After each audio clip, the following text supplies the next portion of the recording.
Bilawal Bhutto on extradition, Pakistan's stance on terrorists. Bilawal Bhutto's extradition offer, a desperate bluff. Controversial extradition remarks, PTI slams Bilawal Bhutto's comments on India.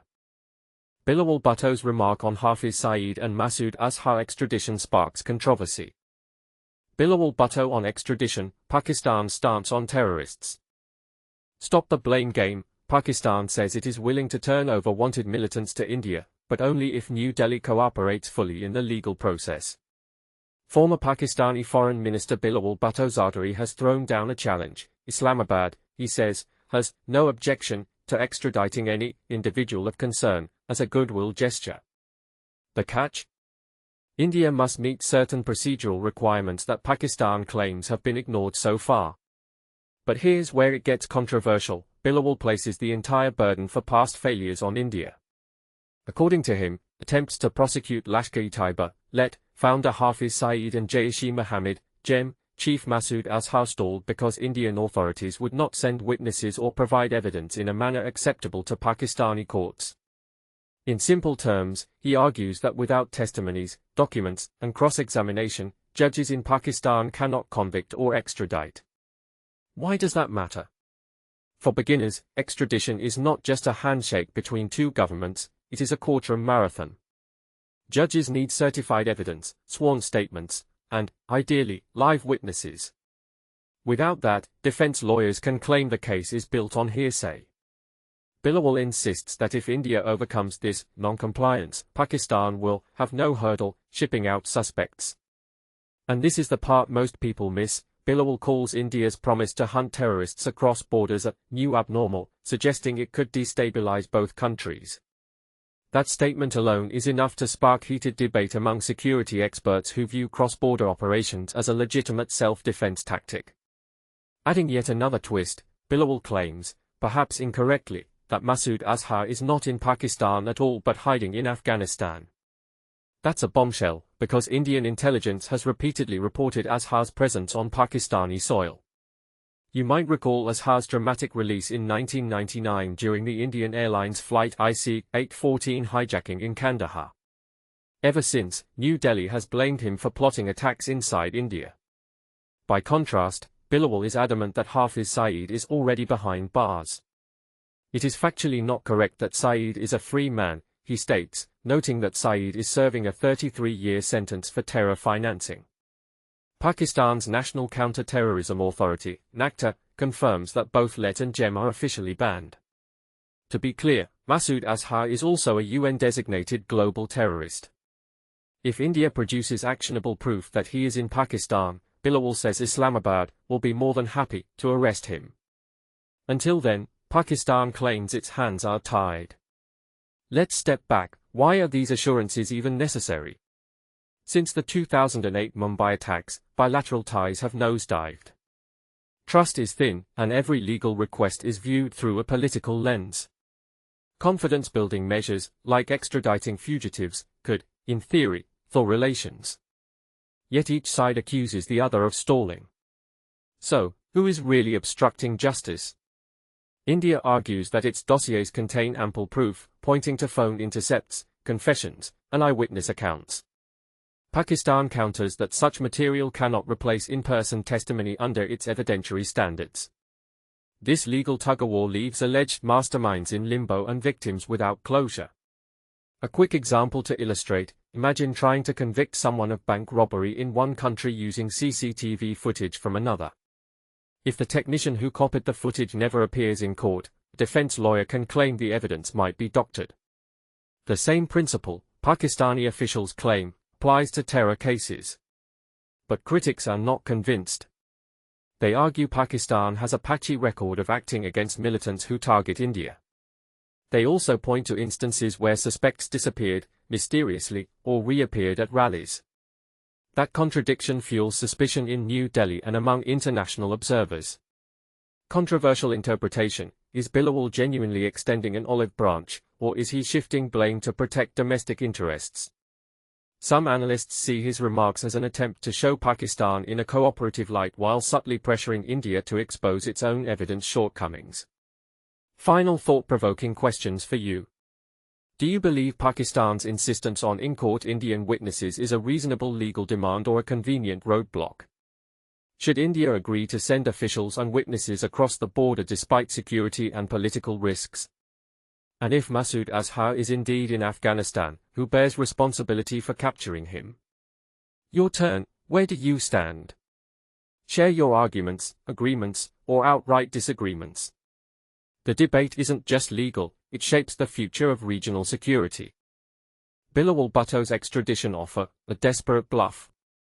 Why Bilawal Bhutto's offer to extradite Masood Azhar and Hafiz Saeed is nothing more than a hollow gesture, devoid of power, credibility, and trust, merely a desperate bluff. New Delhi Each time Pakistan extends a hand of peace, it consistently lacks one essential component, trust. India has endured a series of betrayals at pivotal moments throughout history, from the invasion of Kashmir in 1947 to 48, the 1965 war following Operation Gibraltar, to Pakistan's involvement in the 1971 crackdown in East Pakistan, now Bangladesh. This pattern continued with the sponsorship of insurgency in Kashmir since 1989, the Kargil War in 1999 shortly after former Prime Minister Atal Bihari Vajpayee's visit to Lahore, the 2001 attack on the Indian Parliament, and the horrific Mumbai attacks in 2008, all occurring despite ongoing back-channel negotiations. The 2016 Pathankot airbase attack came soon after Prime Minister Narendra Modi's unexpected visit to Lahore, followed by the UE attack, the 2019 Pulwama bombing, and most recently, the massacre in Pahalgam on April 22. For every olive branch offered, India has often discovered a dagger hidden behind it. Security personnel at the site following the April 22 Pahalgam terrorist attack. PTI, At the heart of these ongoing provocations are terror organizations backed by Pakistan, such as Hafiz Saeed's Lashkar-e-Toiba, LET, and Masood Azhar's Jaish-e-Mohammed, JEM. Both individuals are among India's most wanted terrorists due to their involvement in inciting unrest and orchestrating deadly attacks. In this context, the recent statements made by Bilawal Bhutto Zardari, Pakistan's former foreign minister, have raised eyebrows. Bhutto has asserted that Islamabad is prepared to extradite Hafiz Saeed and Masood Azhar, contingent upon India's legal cooperation. This offer starkly contrasts with Bhutto's previous aggressive stance. Just days after India suspended the Indus Waters Treaty, IWT, a visibly shaken Bhutto made a fiery declaration: "I want to tell India that the Indus is ours and will remain ours. Either water will flow in this Indus, or their blood will." Bilawal Bhutto threatens blood will flow if India stops water to Pakistan, receives not a drop rebuttal. What accounts for this sudden shift from inflammatory rhetoric to conciliatory gestures? Is this a genuine change in Pakistan's approach, or merely a desperate ploy to bring India back to the negotiating table, especially regarding the Indus Waters Treaty, which New Delhi suspended following the Pahalgam terror attack? And most crucially, should India take Bhutto's words at face value? Pakistan relies on the Indus River system for nearly 90% of its agricultural needs, making the treaty essential for its food and water security. As the upper riparian state, India possesses significant leverage. A reduction in water flow could exacerbate economic hardship and internal strife within Pakistan. Union Home Minister Amit Shah and Union Jal Shakti Minister C.R. Patil have both emphasized that the central government has devised a comprehensive strategy to prevent Indian river water from reaching Pakistan. Dismissing Pakistan's vocal objections regarding the IWT, PM Modi has also made it clear that the waters rightfully belonging to India will now serve Indian interests alone. Significance of IWT. In this context, Bhutto's statement seems to be a strategic maneuver, intentionally vague and easily retractable if no progress is made. Bilawal Bhutto Zardari has no locus standi. He is not in the cabinet, nor is he part of the armed forces. Yes, his father is the President of Pakistan, Asif Ali Zardari, and that's about all. The Pakistani army utilizes individuals like Bilawal Bhutto to make statements that can be retracted tomorrow, stated Major Gaurav Arya, RETD, in an interview with TOI. He further explained, since the Indus Waters Treaty has been suspended by India, they want to extend an olive branch to India as a token of peace or a white flag. However, if public backlash becomes too intense, Pakistan can easily claim that Bilawal is not part of the government. Despite this, Major Arya acknowledged that Bilawal's statement is not entirely without significance, advising India to absorb his remarks and await official statements. If the Pakistani Ministry of External Affairs makes a point, then India's MEA will respond accordingly, he added. Sheba Sharif announces new dam projects. Will Indus water dispute intensify? Watch ***. Ultimately, Bhutto's extradition proposal appears to be less of a policy shift and more of a calculated distraction, a diplomatic decoy aimed at regaining control over a narrative that is slipping from Islamabad's grasp. With the Indus Waters Treaty in abeyance and India showing no signs of yielding, Pakistan finds itself in a precarious position. An offer to extradite long-sheltered terrorists may seem conciliatory, but it lacks institutional weight and credibility, especially when made by someone without executive authority. India, having been hardened by decades of Islamabad's duplicity, is unlikely to be swayed by mere rhetoric. Without transparency, accountability, and a clear crackdown on terror infrastructure, New Delhi has little incentive to re-engage. Controversial extradition remarks, PTI slams Bilawal Bhutto's comments on India. In a striking display of political tension, the Pakistan Tehreek-e-Insaf (PTI) party has sharply criticized former Foreign Minister Bilawal Bhutto Zardari, labeling him an immature political child. This backlash comes in response to Bhutto's recent suggestion that Islamabad might consider extraditing certain individuals of concern to India as a means of fostering trust between the two nations. During an interview with Al Jazeera, Bilawal, who leads the Pakistan People's Party (PPP), expressed his belief that as part of a broader dialogue with Pakistan, where terrorism is a significant topic, there would be no opposition from Pakistan regarding such measures. He specifically mentioned the potential extradition of Hafiz Saeed, the leader of Lashkar-e-Toiba, LET, and Masood Azhar, the head of Jaish-e-Mohammed, JEM, as possible gestures of goodwill towards India. It is important to note that both LET and JEM are designated terrorist organizations in Pakistan, as confirmed by the National Counter-Terrorism Authority, NACTA. Hafiz Saeed, notorious for orchestrating the 2008 Mumbai attacks, is currently serving a lengthy prison sentence for terror financing, while Masood Azhar is recognized as a global terrorist by the United Nations and has also been banned by NACTA. In response to Bilawal's comments, Sheikh Waqas Akram, a spokesperson for the imprisoned former Prime Minister Imran Khan's PTI, condemned the PPP leader's remarks, stating that they undermine Pakistan's national security narrative and embarrass the country on the international stage.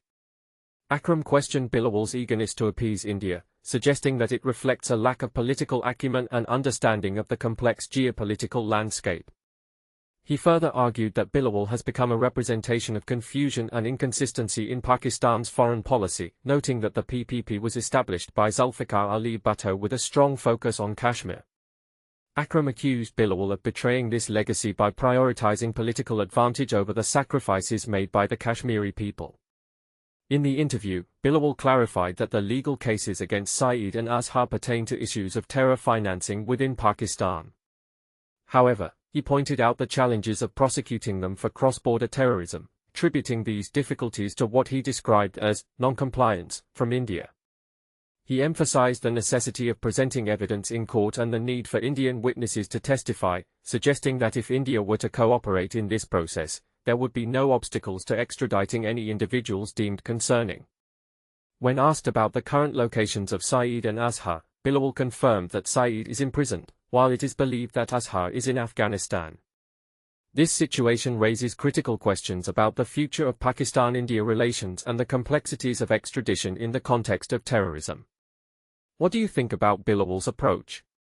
Is it a step towards peace or a dangerous gamble? Share your thoughts in the comments. Bilawal Bhutto's remark on Hafiz Saeed and Masood Azhar extradition sparks controversy. Imagine a scenario where political leaders casually discuss handing over notorious figures to another nation. Now that's bound to stir emotions, right? This is exactly what happened when Bilawal Bhutto Zardari, former Foreign Minister of Pakistan and chairman of the Pakistan People's Party (PPP), made headlines by suggesting Islamabad would not oppose extraditing two high-profile individuals linked to terrorism. His remarks immediately drew sharp criticism from unexpected quarters, including the son of one of those mentioned. But here's where it gets controversial. Should national sovereignty take a backseat in the name of confidence-building measures? Let's dive deeper into this contentious issue. In an interview with Al Jazeera, Bilawal addressed whether Pakistan might consider extraditing Hafiz Saeed, the head of Lashkar-e-Toiba, LET, and Masood Azhar, the leader of Jaish-e-Mohammed, JEM. These groups have long been designated as terrorist organizations by Pakistan's National Counter-Terrorism Authority, NACTA, and are banned within the country. Bilawal framed his response around broader diplomatic engagement, emphasizing that if extradition were part of comprehensive talks addressing multiple issues, including terrorism, Pakistan could potentially cooperate. As part of a dialogue process, he explained, Pakistan wouldn't necessarily oppose such steps. To provide some context, both LET and JEM have historically been at the center of devastating attacks across South Asia. For instance, Hafiz Saeed, a mastermind behind the horrific 2008 Mumbai terror attacks, is currently serving a 33-year prison sentence in Pakistan for terror financing. Meanwhile, Masood Azhar remains one of India's most wanted fugitives due to his alleged involvement in several major incidents, including the attack on India's parliament in 2001, the Pathankot airbase strike in 2016, and the Pulwama bombing in 2019. Despite their notoriety, prosecuting them for cross-border crimes has proven challenging because of what Bilawal described as India's reluctance to fully collaborate in legal proceedings. Bilawal pointed out that while Pakistan has successfully prosecuted cases related to domestic offenses like terror financing, securing convictions for international crimes requires evidence sharing and cooperation from affected countries. He noted that without witnesses traveling from India to testify or providing necessary documentation, holding fair trials becomes nearly impossible. If India wants us to move forward on these matters, he remarked, then they need to meet us halfway. But there's more to unpack here. When pressed about the whereabouts of these individuals, Bilawal clarified that Hafiz Saeed is indeed incarcerated in Lahore's Kot Lakhpat jail since 2019. Regarding Masood Azhar, however, Pakistan claims he resides outside its borders, in Afghanistan, and therefore cannot be apprehended unless concrete proof places him inside Pakistani territory. Once we receive credible intelligence confirming his presence, Bilawal assured, we will act swiftly. This brings us to the reaction sparked by Bilawal's comments. Talha Saeed, son of Hafiz Saeed, didn't mince words in condemning the PPP leader's stance. In a strongly worded statement, Talha accused Bilawal of undermining Pakistan's sovereignty and acting against national interests.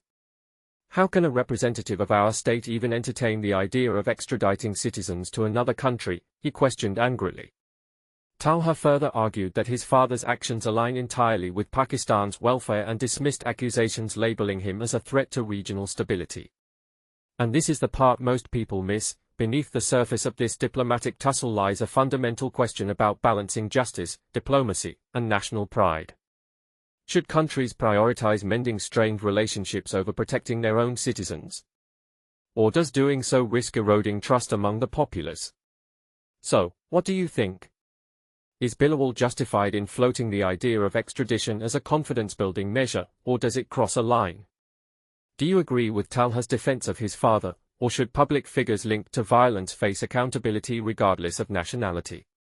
Share your thoughts below, we'd love to hear from you.